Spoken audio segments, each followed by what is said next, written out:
Yo, what's up, guys? Alex Baker for Stokastic here. Doing our DraftKings lineup building video. I'm going to build 3 quick lineups to help get the juices flowing for this weekend. And I'm going to use some of the tools on the site to help me get it done. So I'm going to start with the top stacks. Chalk lineup is lineup 1. Let's go with the Rams versus Atlanta. They had a rough week 1. Atlanta is a pretty nice matchup. They are big favorites in this game, so what I'm going to want to do is pick a run back with my stack.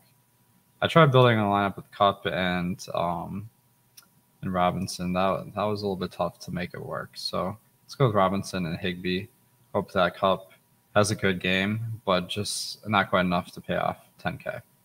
And then run back, I think Pitts is a decent run back. Going double tight end, that will always be something most people want to avoid. So that's a nice way to gain some differentiation. As far as the chalk running backs this week, Saquon Barkley looks like a really nice play. So I think that he's someone that I can go with. I want to get a little bit of contrarianness into some of these picks because the players I picked so far are quite popular.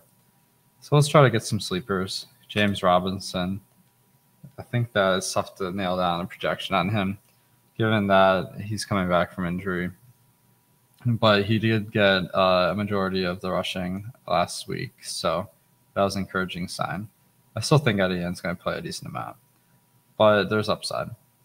As far as rest, let's go to defense. Okay, so Geno Smith looked good week 1. I got a good amount of money to spend on defense. Going with San Francisco at 5%. Most people aren't going to want to spend that much on defense. It's a little bit of a contrarian vibe to that. And then one more chalk player is Greg Dortch with Rondale Moore out. He played a ton. Leaves me just enough to get a stud wide receiver in this. So Deebo Samuel, he might have to run the ball more with Eli Mitchell out. So I'm pretty encouraged about his chances this week. All right, guys, we got a free 3-day trial to Stokastic Plus. Get access to all the tools that we use to win a bunch of money on DraftKings. And hopefully if you had a week 1 that didn't go exactly as you planned, the data can help you raise your level, win some money this week. So make sure to click the link in the description of the video to get your free 3-day trial. If you activate that now, that'll take you through Monday. Get, Sunday slate, Sunday night, Monday night for free. That's pretty killer value. All right, lineup 2, medium ownership. So I like Tua Tagovailoa. He's got a much improved cast around him this year. And one thing I noticed with last week's game, they didn't put up a ton of points, but the number of plays in that game, it was just a very slow game in general. That's always a risk against Baltimore, but let's hope to get some variance on our side and get a few more plays in the game. Jalen Waddle's price tag is looking quite high compared to his projection, so I'm going to stack up Edmonds plus Hill. No run back necessary because Miami is a underdog here. And then as far as the rest of the lineup, maybe I went with Swift last time, so let's go with – I went with Barkley last time, so let's mix it up. Let's go with McCaffrey. I think he kind of disappointed week 1, so maybe he'll be a little bit lower on than he should be.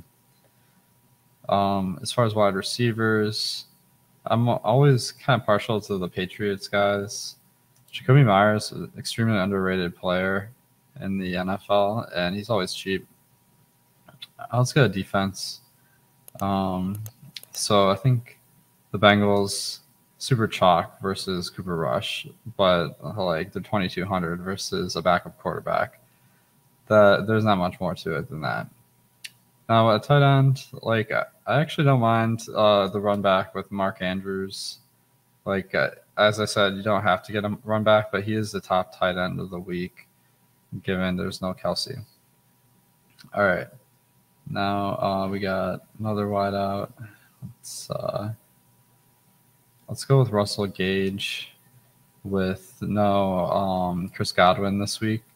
I think that he got disappointed last week, but he was on the field just enough to justify playing him in DFS, and I think people are going to be pretty hesitant to do so. So I like that as a contrarian play. And then the lineup's looking pretty contrarian, so I have a lot of different directions to go. Amari Cooper. Jacoby Brissett, definitely doesn't help, but it's versus the Jets, and everyone's going to pick Nick Chubb probably, so going Cooper. That seems like you could get some pretty good, as far as sleepers, Amari Cooper at 3%. I don't care if it's a guy that's not a great quarterback throwing. So contrarian ranking 40 to 50% in the lineup builder. That means we have a lower ownership than 40% of lineups to 50% of lineups in the big field tournaments. Value ranking over 90%. It means our projection is very solid. All right, lineup 3. This is kind of the fun lineup, the off the board one. Mac Jones. As I was mentioning, that Miami game week 1 was kind of fluky in that they didn't run a ton of plays. So I think that people might not buy in on Jones. And I think they're pretty clear on who their top receivers are. There's Myers, there's Parker. They're out in the field like almost every play. So I think that there's a lot of potential there. And the run back, I think optional. The Pittsburgh guys look fine to play, but nothing exciting. Now I really got a ton of money to work with here. So I'm going to go pretty chalk, given that I went with a contrarian stack. So I'm not competing against as many people with the rest of my picks. Nick Chubb versus New York. He seems to be pretty under-owned here. I know he's expensive, but that's one that I think you can go to. Maybe this is looking like a 3 running back lineup. Saquon killed it week 1. He's looking pretty good. I can always go back later and trade out some players for better projected players. All right. And then defense. Don't have to get too fancy here. Bengals defense is pretty appealing, but Denver's defense, I guess Bengals defense, it's versus Cooper Rush, so there's not much more needed to be said. Tight end, we got a lot of money to spend on this, so I'm gonna go with the stud.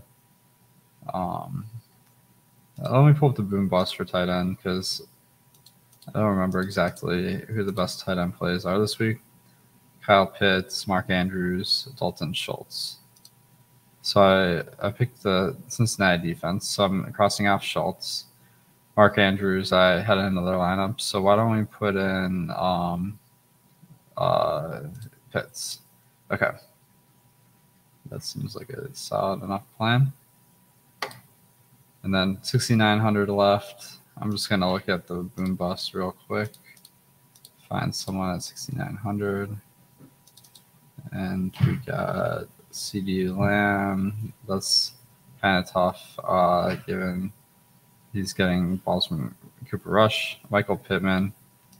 That seems like a pretty solid pick. He crushed it last week and probably going to be pretty popular, but solid player. 50 to 60% contrarian, 80 to 90% value.